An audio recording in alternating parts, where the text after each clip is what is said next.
Hi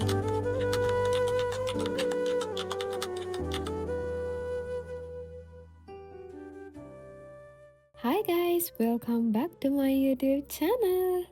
ඔන්න ඉතින් අදත් සෙනසුරාදා දවසක්, ඒ කියන්නේ මම නිවාඩු දවසක්. ඉතින් වෙනද වගේම කියන්නේ වෙන සෙනසුරාදා වගේම අදත් උදේම මම නාගෙන තමයි අද දවසේ මට කරන්න තියෙන වැඩ ටික කරන්න ලෑස්ති වුණේ.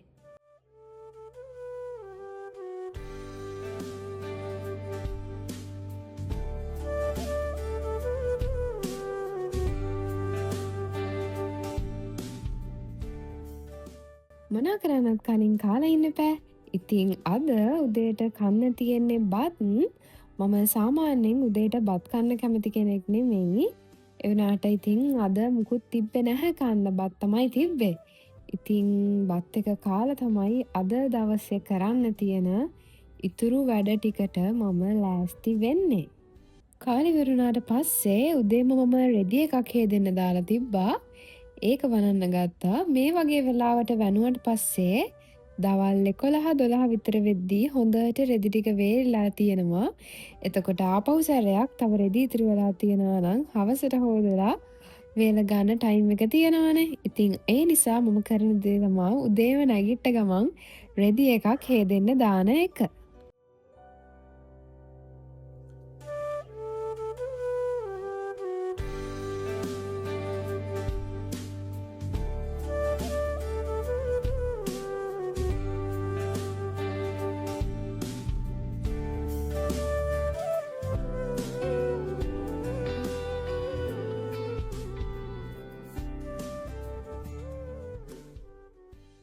රෙදි වනලා ඒ වැඩ ටික ඉවරුණාට පස්සේ මම ගේ අතු ගන්න ගත්තා. ඉතින් සතියක එකතු වෙච්ච කුණු දූවිලි තියෙනවා අතු ගන්න.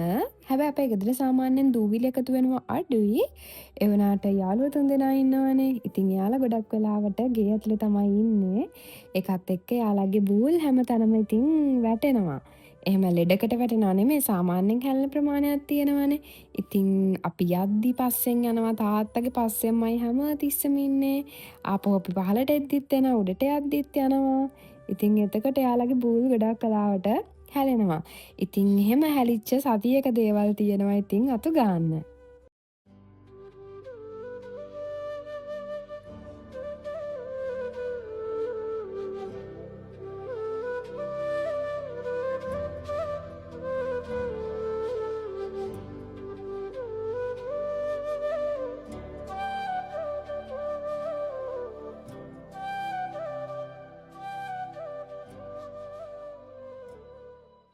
ගේ අස් කරලා වැඩ ටික ඔක්කොම ඉවරුණාට පස්සේ දැන් තියෙන්නේ දවල්ට උයන්න. ඉතින් උයන්න කලින් මම තාත්තට අලිකට පෙර ගෙඩියක් හදලා දුන්න බොන්න. ඉස්සර නම් මම උයන්න හරියම අකමැති. අකමැති කියන්නේ මං හරිම කම්මැලි උයන්න. උයන්න තිබ්බත් ටට්ටක් ගාලා එහෙන් මෙහෙන් දාලා උයන ඉවර කරන එක තමයි කරන්නේ. හැබැයි දැන් ටික කාලෙක ඉඳන් මම හරීම හිමීට උයන වෙලාවට ඒ දේවල් ටික පිළිවෙලට පිරිසිදුව කරනවා. ඉතින් මට හරි සතුටුයි ඒක ගැන. මොකද මම ඇත්තටම මම හිතන් හිටියේ මට කවදාකවත් උයන්න බැරි වෙයි කියලා. ඒ කියන්නේ මගේ ජීවිතේ උයනවා කියන එක මම අකමැතිම දෙයක් වෙයි කියලා හිතන් හිටියේ. හැබැයි නැහැ දැන් මේ මෑත කාලේ ඉඳන් මම හරිම කැමති දෙයක් තමයි උයනවා කියන දේ.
උයන ඉවරුණාට පස්සේ මම අපේ යාළුවෝ තුන්දෙනාව නෑව්වා.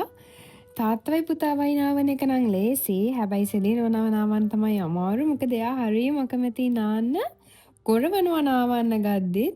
ඉතින් මේ දෙන්නව නම් කොහොම හරි නාව ගන්න පුළුවන්. අනේ ඉතින් උස්සලා ගිහින් තියලා ඉන්න කිව්වම ඉන්නවා. කිසිම කරදරයක් නැතුව නාවන්න පුළුවන්. ඉතින් සාමාන්‍යයෙන් මෙයාලා මම නාවන්නේ උදේට. එවනට අද උදේ ඉතින් වැඩත් එක්ක මට නාව ගන්න බැරුව ගියා. දැන් වෙලාව ඇති දවල් 2ට විතර. කමක් නැහැ. තාම ඉර එළිය තියෙනවා. ඒ කියන්නේ රස්නේ තියෙනවනේ. ඉතින් වේලෙන්නත් වෙලාව තියෙන නිසා මම හිතුවා කමක් නැහැ මේක දෙන්නම නාවනවා කියලා. ඉතින් මං ඉස්සෙල්ලත් කිව්වා වගේ මේ වෙද්දී උදේ අර වේලෙන්න දාපු රෙදි ටික වේලිලා ඉවරයි. තව රෙදි වගේක් තියෙනවා හොදන්න. දැන් මම මේ ලෑස්ති වෙන්නේ ඒ රෙදි ටික හොදන්න. එතකොට මට ආපහු සැරයක් හෙට හොදන්න රෙදි ඉතුරු වෙන්නේ නැහනේ.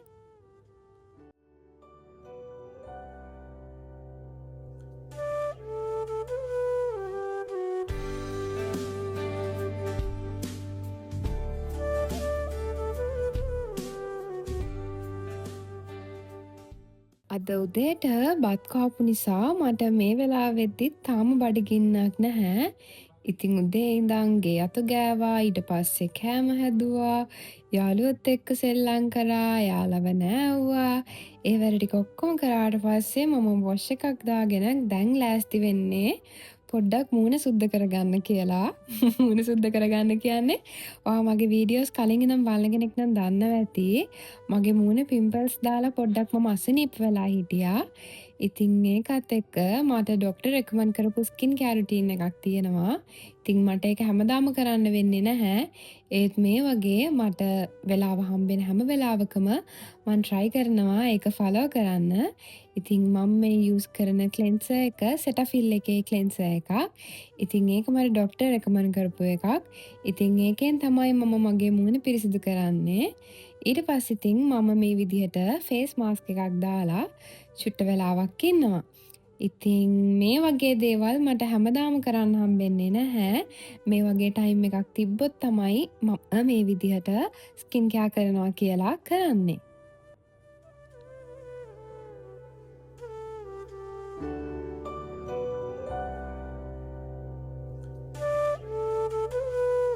ෆේස් මාස්ක් එක චුට්ට වෙලාවක් මූණේ තියාගන්න ඕන නිසා ඒක රිමූව් කරනකම් මම මෙන්න මේ පොත කියවන්න ගත්තා. මේක මම මේ දවස්වල කියවන පොතක්. මේ පොත මම දැක්කේ ඇත්තටම TikTok එකේ. මම දැක්ක මේකේ පිටු කීපයක්.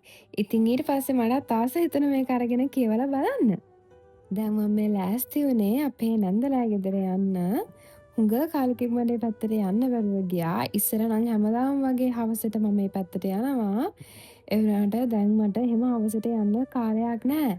ඉතින් මොනා කරන්නත් කලින් ගෙදරින් යද්දී මෙයාලට බයි කියලා ඉන්න ඕනේනේ.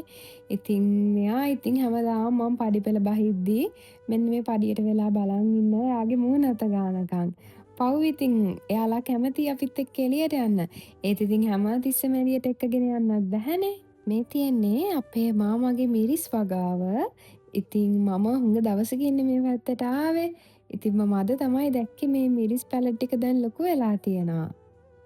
මේ බලන්නක මට අපේ නැන්දලා ගෙදර තිබිලා හම්බෙච්ච දේ. අපේ මල්ලිගේ චූටි කාලේ ෆොටෝ එකක්. අනේ මට මේක දැක්කම හිතුණා එයා ආපහු පාරක් මේ සයිස් එකටම චූටි වුණා නම් හොඳයි කියලා. මම නැන්දලෑට යද්දී අක්කා ඇවිල්ලා හිටියා. ඉතින් අක්කා ඇහුවා රාඩි චුට්ටක් එළියට යමුද කියලා. ඉතින් ඊට පස්සේ අපි දෙන්නත් එක්කම එළියට ආවා. ඉතින් දෙන්නටම කරගන්න වැඩ වගේක් තිබ්බා. ඉතින් ඒ ටිකත් කරගත්තට පස්සේ අපි දෙන්න ඉතින් ගෙදර එන්න පිටත් වුණා. ඔන්න ඔය විදිහට තමයි ඉතින් මේ වීකෙන්ඩ් එකේ සෙනසුරාදා දවස ගත වුණේ. ඉතින් මේ වීඩියෝ එක අන්තිම වෙනකම් බලපුවාට ගොඩාක්ම ස්තුතියි. අපි ආපහු අලුත් වීඩියෝ එකකින් හම්බෙමු. බයි බයි.